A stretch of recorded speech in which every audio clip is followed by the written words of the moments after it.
78వ కీర్తన పైన రాయబడింది చూడండి. కీర్తన రాశారు పేరు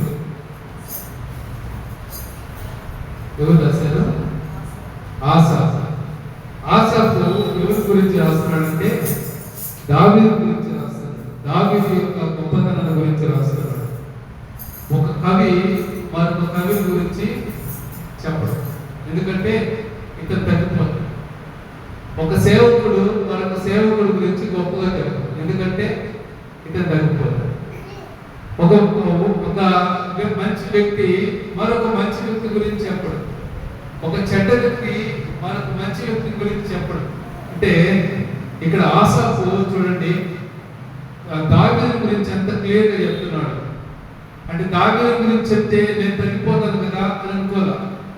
దావీదు గురించి చెప్తే నా కీర్తన చదవలేమో, అలాగే నా కీర్తన ధ్యానించలేమో, దావీదు గురించే ధ్యానం చేస్తానేమో అని ఆలోచించాల.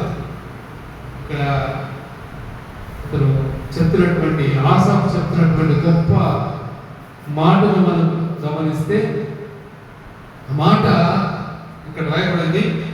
అతడు యథార్థ హృదయుడై వారిని పాలించను.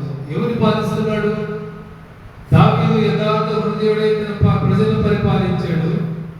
అలాగే కార్యములందు నేర్పరి వారిని నడిపించాడు.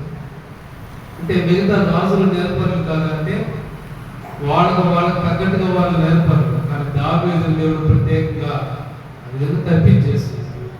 కాబట్టి అందుకనే ఈరోజు దావీదు గురించి ఎందుకు చెప్పవలసి వచ్చిందంటే దావీదు దేవుడి యొక్క మాటను బట్టి నడుచుకున్నటువంటి వ్యక్తి. దావీదు దేవుడు కోరుకున్న వ్యక్తి. ఈరోజు నీవు నేను